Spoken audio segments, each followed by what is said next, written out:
Radhe Radhe everyone, कैसे हो आप सभी। आशा करती हूँ आप सभी बहुत अच्छे होंगे। आज के वीडियो में आप सभी के साथ शेयर करूँगी 16 सोमवार की व्रत की पूजन सामग्री कि 16 सोमवार का जब हम व्रत करते हैं तो कौन कौन सी पूजन की सामग्री की हमें आवश्यकता होती है। तो पूरा विस्तार रूप से इस वीडियो में मैं आपको दिखा दूँगी।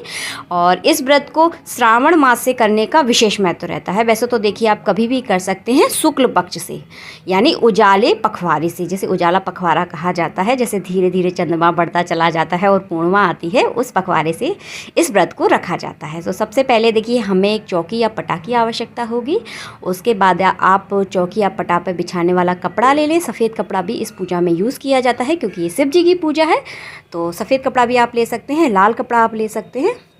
उसके बाद देखिए 16 सोमवार की व्रत की कथा आती है, तो आप कथा भी अवश्य लेकर आएँ। अगर आपके पास है तो आप शिव पार्वती की तस्वीर भी इस पूजा में रख सकते हैं। वैसे देखिए शिवलिंग की पूजा का विशेष महत्व रहता है। अगर तस्वीर अगर आपके घर पर उपलब्ध है तो आप पूजन में अवश्य रखें। तो देखिए इस तरह की शिव पार्वती की तस्वीर देखिए बहुत प्यारी और बहुत सुंदर लग रही है। ये जोड़ी कितनी प्यारी और मतलब मनमोहक तस्वीर लगी, मुझे बहुत अच्छी लगी ये तस्वीर।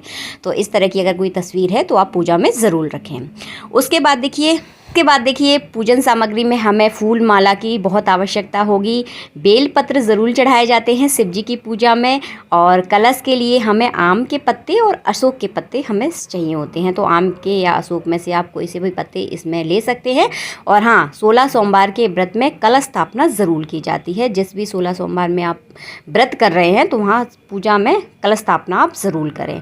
और शिव जी पर सफ़ेद कलर के फूल बहुत अच्छे माने जाते हैं, तो सफ़ेद कलर के फूल अगर आपको मिल जाए तो आप ज़रूर चढ़ाएं। अगर नहीं मिल पा रहे हैं तो जिस तरह से मैं चढ़ाऊंगी आप वो भी चढ़ा सकते हैं। और धतूरे के गटा, ये सारी चीज़ें ज़रूर चढ़ाई जाती हैं शिव जी पर। अगर आपको मिल जाती हैं तो आप ये ज़रूर चढ़ाएं। अकौआ के फूल, ये सारी चीज़ें ज़रूर चढ़ाएं। इसके बाद देखिए 16 सोमवार के व्रत में मिट्टी के शिवलिंग ज़रूर बनाए जाते हैं। मिट्टी के शिवलिंग बनाने का विशेष महत्व रहता है, यानी पार्थिव शिवलिंग। पार्थिव शिवलिंग की पूजा करने से बहुत जल्दी मनोवांछित फलों की आपको प्राप्ति होती है। तो छोटे बड़े जैसे आप बनाना चाहें आप बना सकते हैं, लेकिन हो सके तो मिट्टी के शिवलिंग बनाएं। अगर किसी कारणवश अगर नहीं बना पा रहे हैं तो आपके यहाँ जो शिवलिंग उपलब्ध हैं आप उनकी भी पूजा कर सकते हैं। इसके बाद देखिए भोग, हमें भोग में क्या चढ़ाना होता है। भोग देखिए बहुत ज़रूरी होता है। इसमें देखिए चूरमा के लड्डू का विशेष महत्व रहता है। चूरमा के 3 लड्डू चढ़ाए जाते हैं।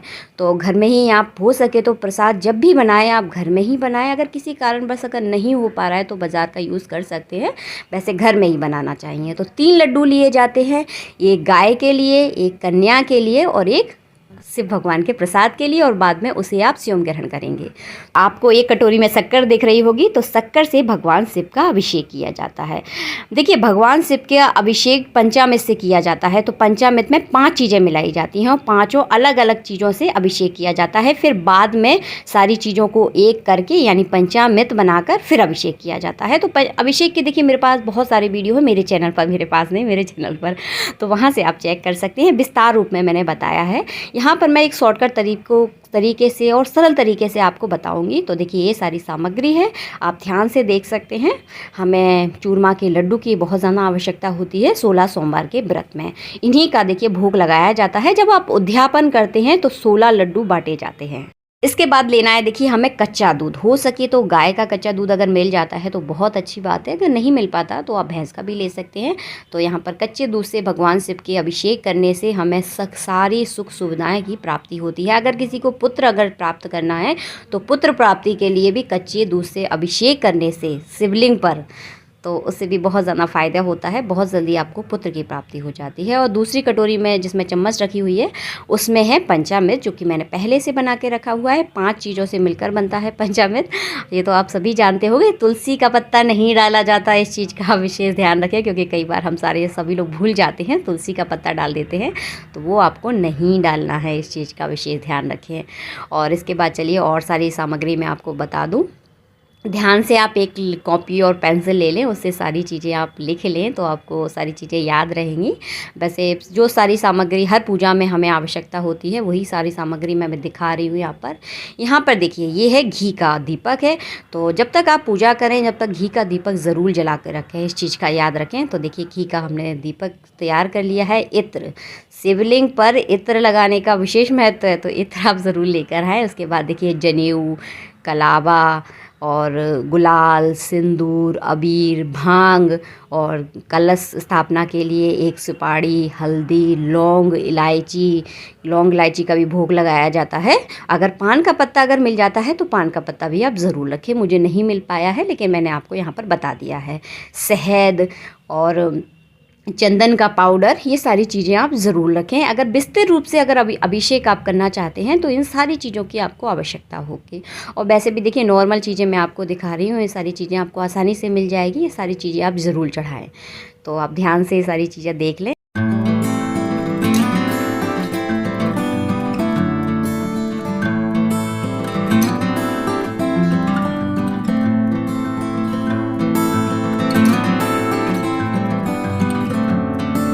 इसके बाद देखिए कलश स्थापना के लिए चाहिए हमें एक नारियल, तो आप नारियल भी ज़रूर लेकर आएँ और कलश स्थापना ज़रूर करें। 16 सोमवार का जब आप व्रत करते हैं, 16 सोमवारों में जब व्रत करें और पूजा करें तो कलश स्थापना आप ज़रूर करें। तो एक नारियल भी आप ज़रूर ले लें।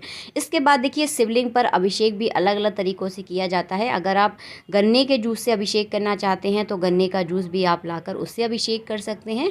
तो मौसमी के रस से अभिषेक करना चाहते हैं तो मौसमी के रस से अभिषेक कर सकते हैं। बहुत सारे तरीके हैं शिवलिंग पर अभिषेक करने के, तो अलग अलग सामग्रियों से अभिषेक किया जाता है। इसके बारे में मैंने बहुत सारे वीडियोस बनाए हुए हैं, नीचे लिंक मैं डिस्क्रिप्शन में दे दूँगी, आप वहाँ से जाकर चेक कर सकते हैं। और हाँ, अगर वीडियो आपको पसंद आता है तो वीडियो को लाइक ज़रूर करें। सिंपल सादा सामग्री मैंने इस वीडियो में आपको दिखाई है ताकि आपको बहुत सारी चीज़ों की आवश्यकता ना पड़े और आप सरल तरीके से पूजा कर सकें। और देखिए जो आपके पास उपलब्ध है आप उससे पूजा कर सकते हैं। देखिए पूजा जो होती है ना वो भाव की होती है, तो जो उपलब्ध है उससे पूजा कीजिए। अगर बेलपत्र अगर किसी कारणवश नहीं मिल पा रहे हैं तो आप बेलपत्र का चूर्ण भी चढ़ा सकते हैं। मिलती हूँ आप सबसे नेक्स्ट वीडियो में। वीडियो अगर अच्छा लगता है तो वीडियो को लाइक ज़रूर करें और हाँ, चैनल पर अगर पहली बार आए हैं तो चैनल को सब्सक्राइब करना बिल्कुल ना भूलें। जब तक के लिए जय श्री राधे, ओम नमः शिवाय।